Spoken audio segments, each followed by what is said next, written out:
At this point, I think it's safe to say that a pattern has emerged in the post-comedy work of Adam McKay.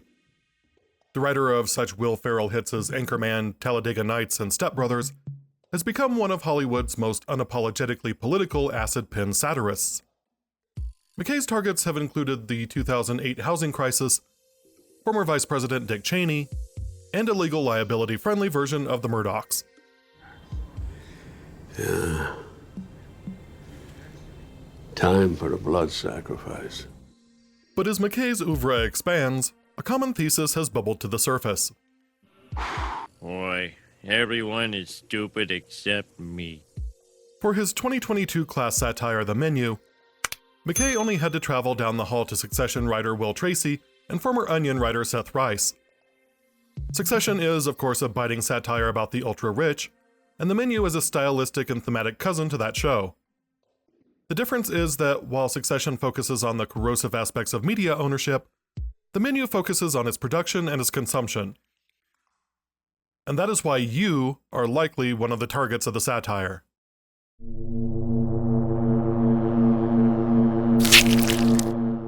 As always, this is an essay, not a review, so cleanse your palate for some spoilers. The Menu is a bottle movie that takes place over the course of one evening in a luxurious restaurant on a remote island. Chef Slowick, played by a constantly simmering Ralph Fiennes, is hosting a sumptuous menu tasting for his 12 gastro-tourist guests, one of which is our protagonist Margot, played by an impossibly radiant Anya Taylor-Joy. Each guest, or at least each table, represents some form of corrupt and repugnant consumption practice that offends Chef Slowick, and he and his death cult of staff intend to kill everyone on the island, including themselves, in an act of rebellion and purification. And you know, if we're talking about consumption, we just have to talk about the circuit of culture. The circuit of culture was developed by sociologist/economist Stuart Hall to help examine how media work. Hall theorized that in order to understand how the world worked, you needed to examine the art and media from several different interconnected viewpoints, including production, regulation, identity, signification, and consumption. To fully understand the Ant-Man movie, you have to know that it was produced by Disney as part of their Marvel Cinematic Universe, and that it doesn't stand alone. You have to know that it's subject to several safety regulations, union regulations, and distribution regulations. You have to know that certain filmmakers and critics will deride the film as non-cinema, and certain comic book fans will view each billion-dollar Marvel take as affirmation that their interest is valid and accepted by the mainstream. And finally, you have to know what the modern superhero film represents to our culture. The Menu touches lightly on these subjects in its 103-minute runtime, stopping briefly at each point to skewer how bad fans can suck the soul out of an artist. Is this bergamot I'm getting, Chef? Yes, it is. And if we're talking about fan practices, we just have to talk about Henry Jenkins. Henry Jenkins is the preeminent media scholar and cultural critic who is known for his work in media technology and culture. His groundbreaking work, Textual Poachers, Television Fans and Participatory Culture, marked a sea change in how we look at media consumption. Prior to Jenkins, it was largely assumed that media consumption was a passive act. You went to the movies you went to because those were the ones that were playing at your local theater. You listened to country music because you lived in a rural area, and that was what was on the radio. You listened to hip-hop because you lived in an urban area, and that was what was on the radio. And of course, you consumed the food you did because that was what the local cuisine was. But Jenkins found that fans are actually much more purposeful about their consumption than previously thought. A purposefulness that has only grown in the era of the internet. Listening to Boyz II Men isn't always about the harmonies. It can also signify an allegiance to Philadelphia. Same with Ted Nugent, Kid Rock, or Eminem if you're from Michigan, or Nirvana, Pearl Jam, or Soundgarden if you're from Seattle. The selection of a particular piece of media doesn't just give you pleasure, it also broadcasts your identity to those around you. And if identity is wrapped up in the reason you're spending time and money on something, well, distributors have a vested financial interest in reverse engineering that phenomenon so that you'll buy products that reify your identity. But if distributors are anticipating your identity needs in order to maximize profit, what does that do to the art that doesn't fit neatly into common identity markers? And that is where The Menu comes in. The Menu begins with lead couple Tyler and Margot standing on a dock waiting for the ferry to take them to their destination menu tasting. We learn quickly that Margot was a last-second addition to the date as it was intended for a woman named Westervelt. The rest of the dinner party includes 3 tech bros, a washed-up film actor played by John Leguizamo, his burned-out assistant, a major food critic and her toady publisher, and an older rich couple whom Margot recognizes. The night begins with a brief tour of the island in which the hostess, Elsa, played by a frosty Hong Chao, parades the meticulous lengths to which the chef's crew goes to create the perfect meal. Chef holds himself to the highest standard, and so do we. The seafood is perfectly harvested. The livestock are perfectly husbanded and slaughtered. The fruits and vegetables are perfectly maturated. All of this conducted by a crew of chefs who live in barracks-like conditions on the grounds, but supervised by a world-famous chef who lives in his own separate cottage overlooking the island. We mustn't disturb the Lord High Emperor of Sustenance. With the cast assembled Agatha Christie-like, the film begins to dissect their worldviews on consuming culture.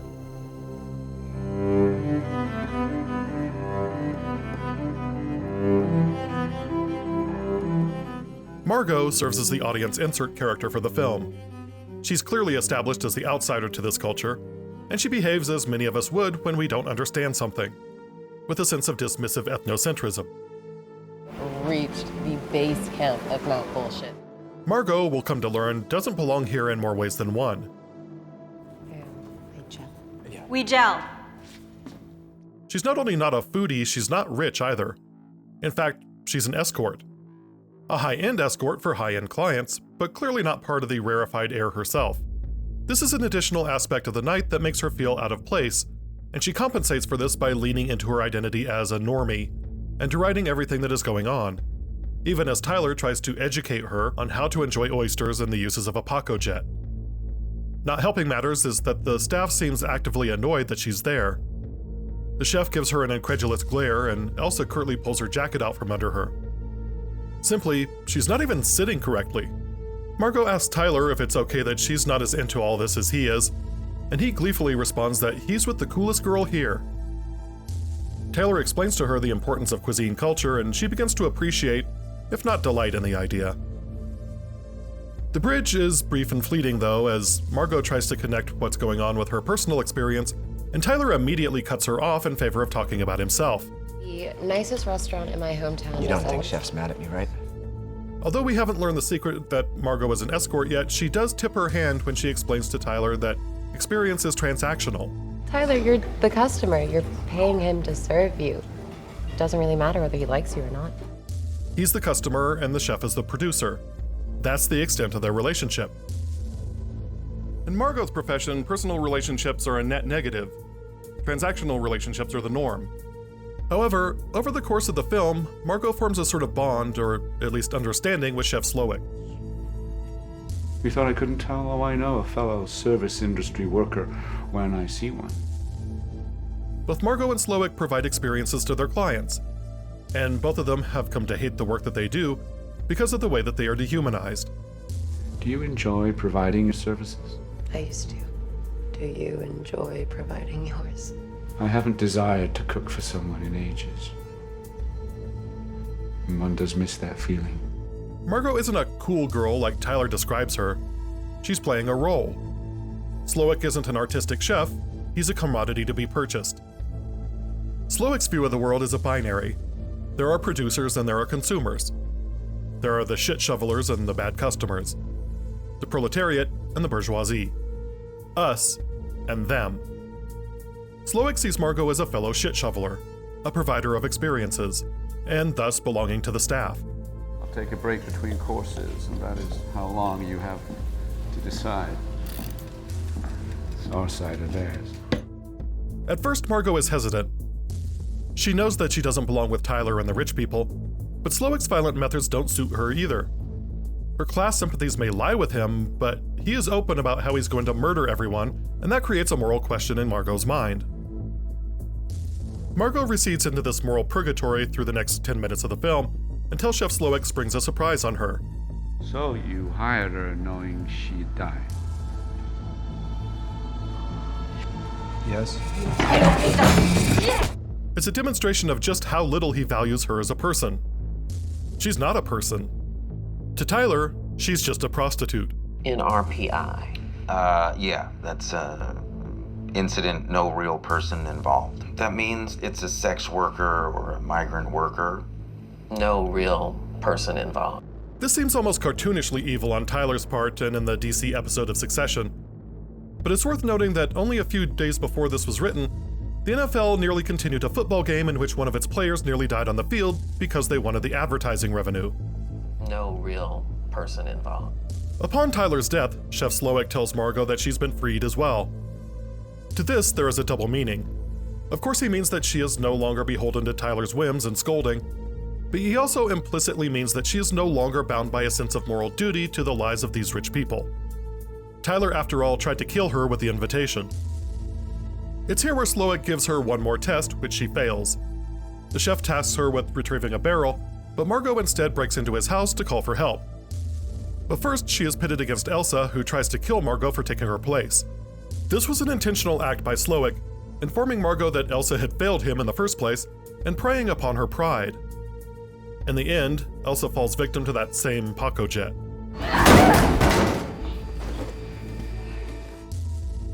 Margot looks through a series of pictures and news clippings of Slowik, including one that shows him as a very young man smiling over a simple hamburger.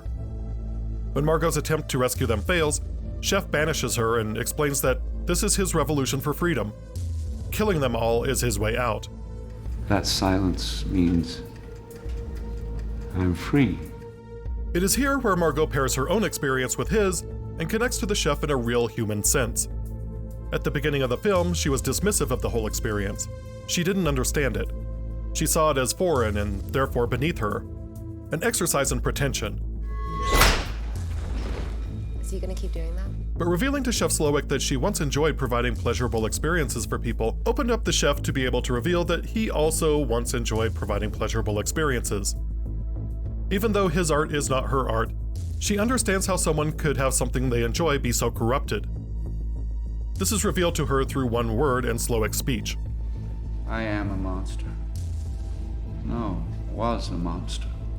And a whore. The film shies away from the use of words like prostitute and even sex worker to describe Margot. She is an escort who provides experiences, and though sex is obviously part of the experience, only Richard Lee Brandt made her feel like a whore. No, I don't need details. I know what a bad customer is. In the end, the way out for Margot is to return to the transactional nature of the exchange, but without the importance of money or status. She is an expert in giving people pleasurable experiences, and Chef Slowik is a man whose life work is no longer pleasurable. So she does what any good provider of experiences would do: she orders a cheeseburger.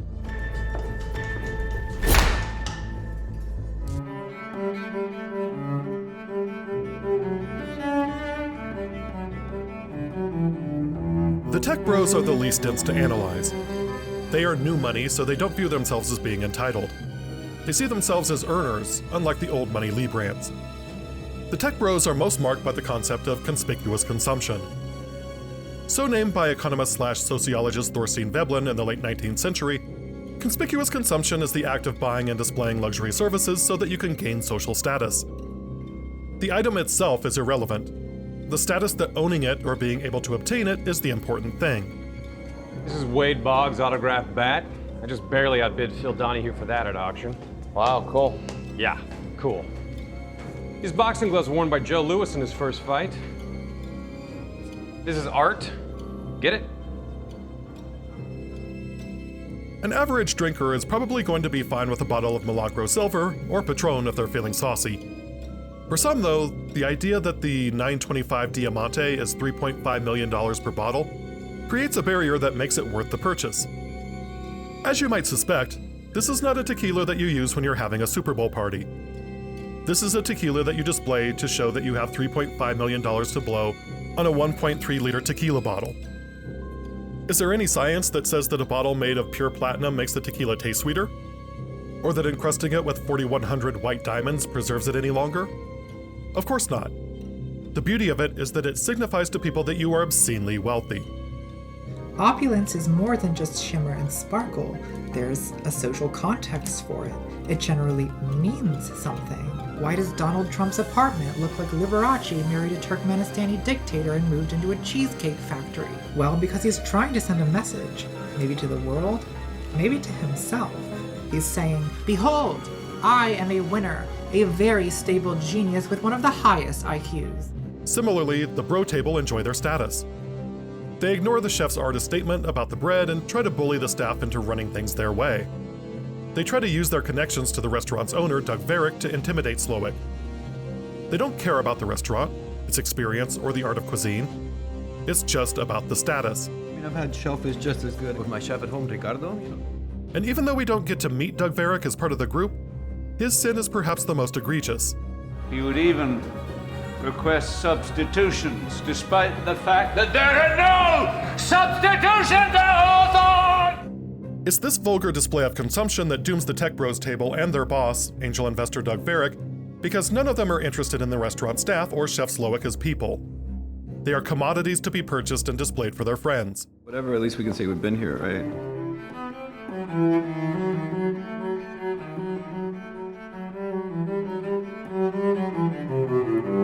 At this point, you should probably already recognize that fandom studies is largely rooted in economics and sociology. That's because behavioral economics regulates how fans practice their fandoms.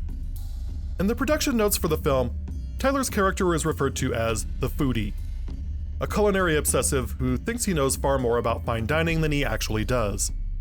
To fully understand Tyler, one has to go from the high culture of fine dining in a 180-degree direction to the realm of professional wrestling. The streak is over! For those who wouldn't touch professional wrestling with a 10-foot pole, it helps to conceptualize wrestling not as a competition but as theater in the round. It's art, not sport. But for many fans, wrestlers, and promoters in the pre-internet era, maintaining the illusion that it was a legitimate sport was seen as vital to the success of the industry. That led to this infamous news segment in which Dr. D. Dave Schultz slapped future Fox News host John Stossel around and chased him off. I think this is fake. You think it's fake? What's that? Is that fake? Huh? What the hell's wrong with you? That's open hand slap, huh? You think it's fake? You come like this in the face? Easy, huh? That near-religious persistence in maintaining kayfabe, the industry term for verisimilitude, had drawbacks as many of the heels or bad guy wrestlers often found their lives in danger from angry fans who thought that their hometown hero had just been screwed out of a victory by the evil foreigners or the big city pretty boys. The fans who paid money to cheer for the hero or simply to hate watch and boo the villain were referred to as marks. Anyone who pays money to watch is a mark. After all, if you're spending all this time and effort to fool people into giving you money to see a scripted fight, that's a scam, right?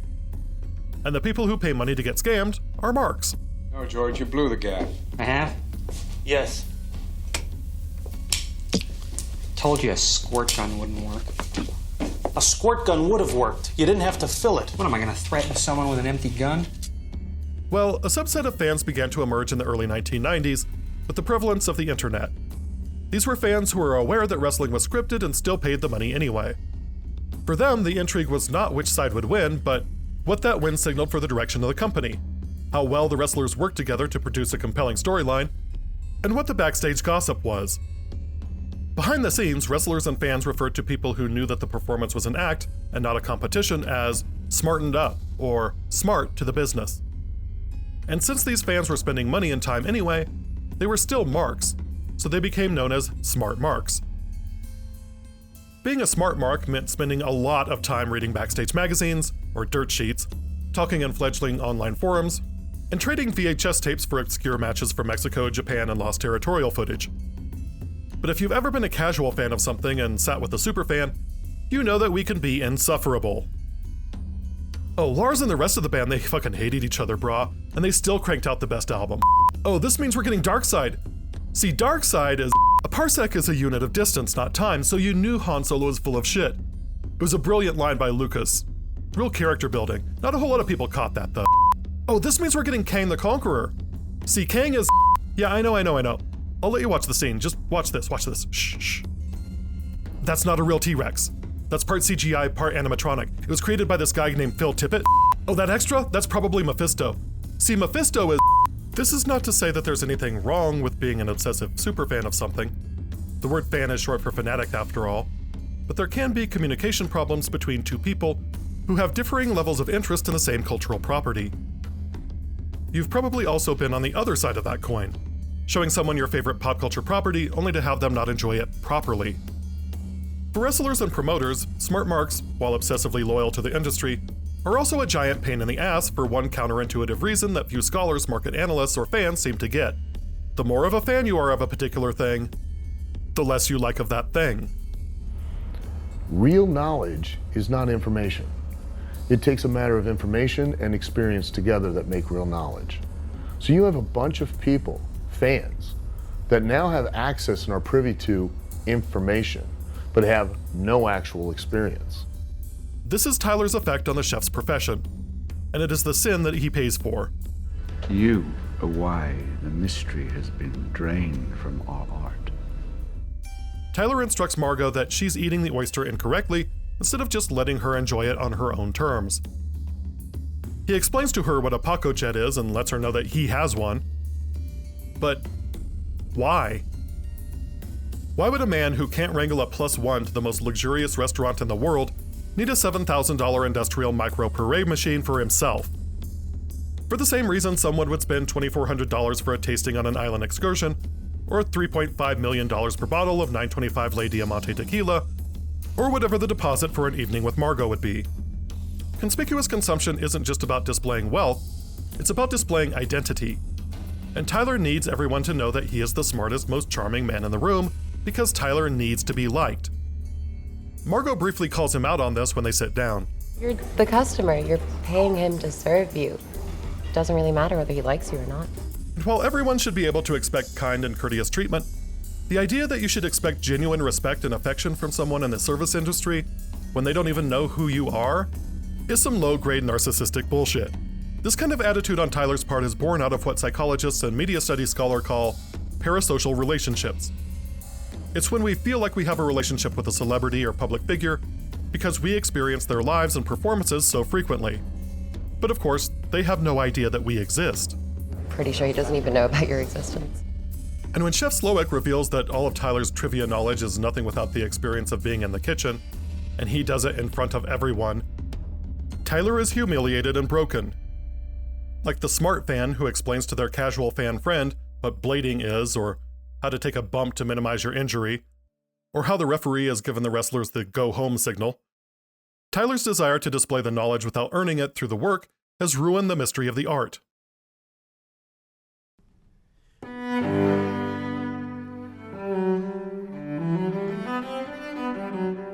Janet McTeer plays Lillian Bloom, a world-renowned food critic who makes and breaks careers with her reviews. And she certainly made Slowik's career, as we see her restaurant review stuck on his wall. Bloom is the type of critic whose word is so respected, thanks to her Yes Man editor Ted, that she has begun to buy into her own hype. She even claims to have discovered Slowik, and in many ways both Ted and Lillian take credit for Slowik's work, almost as if they own a piece of him. If cuisine is an art form, then food criticism is itself an art form. To prepare for the role, McTeer shadowed real-life food writer and chef Ruth Reichel, and learned that, ideally, a food critic should be invisible. The chef and the other guests should never know that you're there. Lillian Bloom is just the opposite. She commands to be the center of attention, and even when the sous chef shoots himself in the head, she tells her editor that it was probably done for their benefit. I honestly think that this whole thing is just for our benefit. I mean us. That's why he texted me. And this is incredible. It's Bloom who is the victim of the running gag of the broken emulsion. In culinary arts, an emulsifier, usually an egg yolk, is used to combine two chemicals that don't belong together, usually oil and water. The oil and water don't belong merged together though, and they separate in their natural state. After quietly complaining about a broken emulsion, Bloom is served bowl after bowl of broken emulsion as a passive-aggressive dig. This also serves to represent Slowik's binary worldview that the givers and the takers can never be truly merged.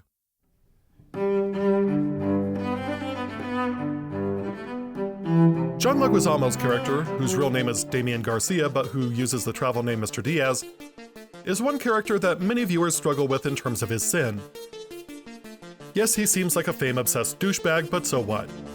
The chef's explanation seems random and cruel, unlike the more heinous transgressions of the other guests. The most precious day, the day where I was allowed to live, and I saw the film Calling Dr. Sunshine alone in the cinema. The memory of your face in that film Seeing you again now haunts me. But the early scenes of the film provide us with a few glimpses as to why Chef Slowik might hate Garcia the most. Garcia tells the tech bros that he's entering his presenter phase by cashing in on his fame to develop a food travel show. His assistant, Felicity, is equally willing to cash out.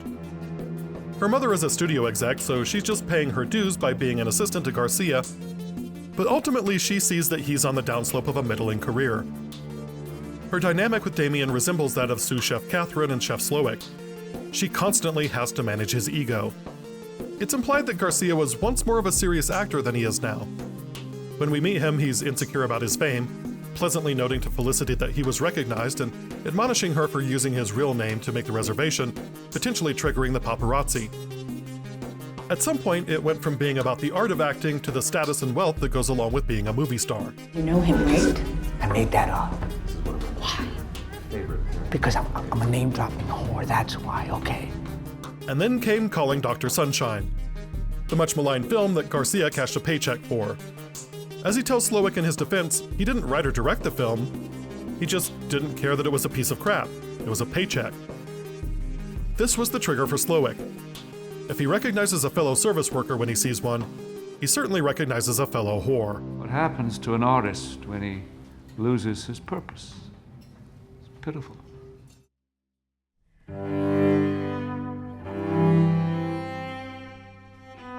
If you're getting the feeling that a lot of this stuff comes from Karl Marx, well, you'd be right. And I'm sure many of you are loath to find that out because you're afraid that you'll get the commie cooties all over you and you won't be able to get rid of them.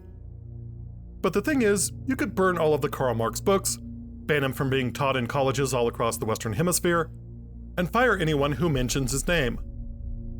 But all it would take to recognize that Marx understands some things about labor and commodification is working in a restaurant for 2 weeks. Okay. This is all very clever, and I didn't want to pull this card, but you know who we are, right? Yes. Even better, if you worked at both a fast food restaurant and a sit-down restaurant, you know there's a difference in what I'd call the hierarchy of human recognition. In a mid-range sit-down restaurant, not only is the food important, but the service is part of the paid experience. The communication is expected to be interpersonal. You're expected to be friendly, to smile, to ask about their day, maybe even listen and share a story of your own. You're not just selling the food, you're selling a little bit of yourself. If there are regulars, you might hope that they ask to be seated in your section. There's a bit of human recognition in there. If your shift ends and someone else takes over, the people seated in your section would probably notice. Fast food, on the other hand, is impersonal. Very few regulars will ask for their favorite worker at the counter to hand them the Big Mac. In fact, few people would even notice if the person handing them the food was a different person than the one who took their order. That's because, to most fast food customers, food service workers aren't people. They're food delivery devices. And that's the problem Slowik has with the Librants. The Hawthorne experience is supposed to be a once-in-a-lifetime endeavor. How many times have you eaten here in the last 5 years? I don't know. 11. 11 times. Most people consider themselves blessed if they eat here only once. The price point creates exclusivity. But the Librants are such regulars that they skip the opening tour and can't even remember the dishes, despite Slowik painstakingly describing each dish before it's served. Please tell me one dish you ate the last time you were here. Cod? It wasn't cod, you donkey. Margot also feels dehumanized by Richard Librant, who uses Margot as interchangeable with his own daughter in ways that probably aren't appropriate to describe on YouTube. The Librants may once have appreciated the experience they got at Hawthorne, but they consume so regularly with such little attention that Hawthorne is to them as the corner Applebee's is to middle-class families.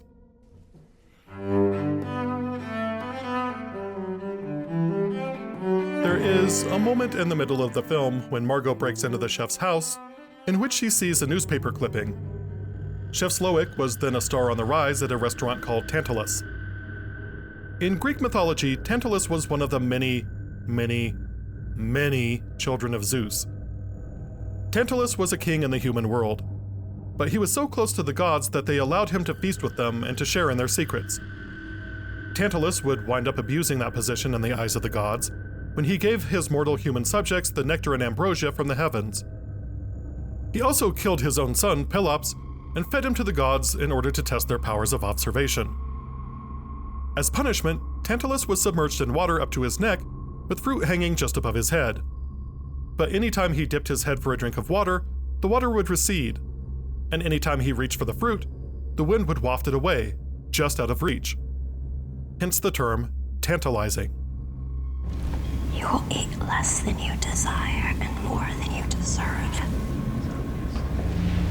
Slowick and the film's plot are influenced heavily by the myth of Tantalus in several ways.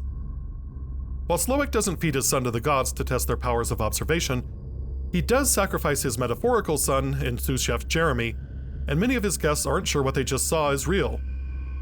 In fact, it's the critic who is supposed to have the most discerning powers of perception, who offers that this is all part of the act. This is what he does. It's part of the menu. Slowick accuses Tyler of ruining the mystery of the art by appropriating the secrets of the kitchen and using them to get himself over. In other words, he's stealing the secrets of the gods and giving them to the mortals. The 8 months I've corresponded with you, I gave you, Tyler, access to our world. I swore you to secrecy. And of course, angel investor Doug Varick winds up submerged as Tantalus would at the end. What seems to be the most intolerable transgression for Chef Slowick is the loss of innocence. None of the characters started out as the insufferable louts that they are by the time we meet them. The tech bros were once poor and middle class. It's why they don't see their flexing as a grievous sin. The movie star was once a serious actor until he took a paycheck for a horrible movie. The critic once cared about the food before she cared about her reputation. The couple once found novelty in Hawthorne before they wore it out. And Tyler once enjoyed the food before he realized he could lord his knowledge over others. The result of this is that everyone has slid farther and farther from their art into obsession with wealth and status. And this includes Chef Slowick most of all. That's our culture, isn't it? And my restaurant is part of the problem. He allowed the one thing he loved most in life to become corrupted in the pursuit of admiration. But as he notes in his speech, the pursuit was fruitless because they will never be satisfied. And I've been fooled in trying to satisfy people who can never be satisfied. That's why his relationship with Margot is central to the plot. Margot is slipping into the same morass as the others. When she arrives, she finds no joy or art in any of the rigorous planning or execution that Hawthorne demands, and, perhaps somewhat spurred on by the presence of Richard Liebrandt, she tells Tyler that he shouldn't care about the chef's feelings toward him because he's paying him for a service. It's your dime. Right, you're paying him to serve you. It doesn't really matter whether he likes you or not. I called you a child. You're fucking acting like. No, you cannot speak to me that way. Actually, I can, because ding dong, I'm the one who's paying, so maybe shut up and eat. I know what a bad customer is.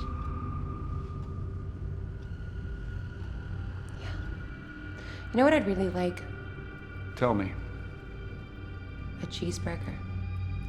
I'll make you a very good, very traditional cheeseburger. How much will that set me back? $9.95. Slowick and Margot agree that at one point they both did something that they really loved. For Slowick, though, Margot is redeemable. He at first views her as a comrade, a member of the staff who have dedicated their lives to the pathetic, futile pursuit of satisfying the elite. Then he views her as a class traitor when she calls for help. However, when Margot asks for the cheeseburger, he sees that she has found a way to engage with bringing people pleasure again, and that he has the opportunity to repay that in turn. Both Margot and Chef Slowick see each other as human beings and respect each other's artistic talents.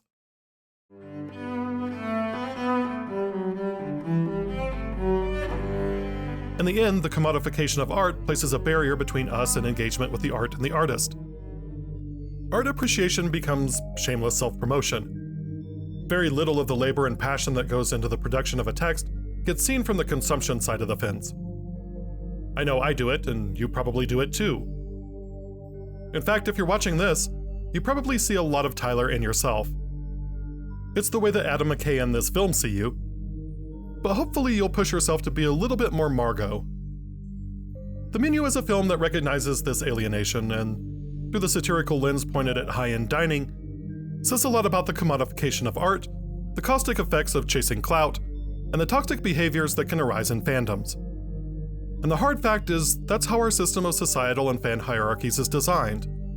The more invisible it is to us, the less likely we are to notice our own behavior, and the harsher we treat one another. Okay, that's it. You don't gotta go home, but you gotta get out of here.